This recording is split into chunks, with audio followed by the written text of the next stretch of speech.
গতকাল জনতার হাতে ধরা পড়েন বহুল আলোচিত সমালোচিত সাংবাদিক মুন্নী সাহা। সাংবাদিক মুন্নী সাহার বিরুদ্ধে ছাত্র বৈষম্য বিরোধী আন্দোলনে হত্যায় অনেকগুলো মামলা রয়েছে।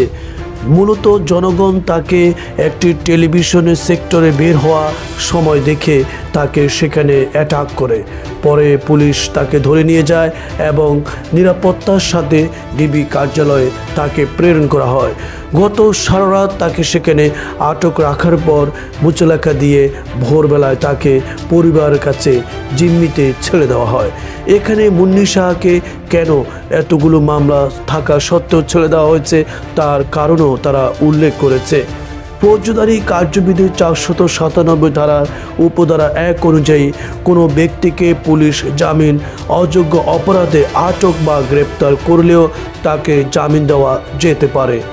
এই ধারার অধীন জামিন অযোগ্য অপরাধে জামিন পাওয়া অভিযুক্ত ব্যক্তির আইনগত অধিকার নয়, বরং জামিন অযোগ্য অপরাধে জামিন দেওয়া আদালতের বিবেচনামূলক ক্ষমতা।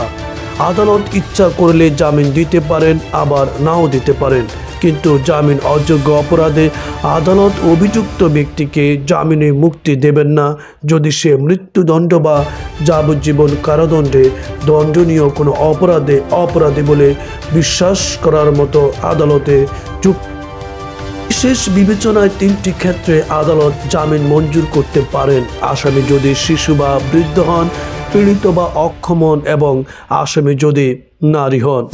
এর আগে শনিবার দিবাগত রাতে আনুমানিক 9টা 20 মিনিটের দিকে কাউরান বাজারের জনতা টাওয়ারের একটি মিডিয়া অফিসে যান মুন্নী সাহা। সেখান থেকে গাড়ি নিয়ে বের হওয়ার পরে একদল যুবক তাকে ঘিরে ধরেন।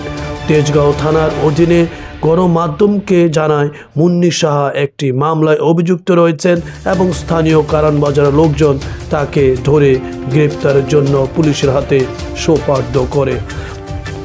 সামাজিক যোগাযোগ মাধ্যমে ছড়িয়ে পড়া ভিডিও ফুটেজে দেখা যায় বিডিআর বিদ্রোহ নিয়ে মিথ্যা সংবাদ পরিবেশনের মাধ্যমে মুন্নী সাহা মানুষকে ভুল বুঝিয়েছেন, এমন অভিযোগ তোলেন কারণ বাজারের উপস্থিত জনতা।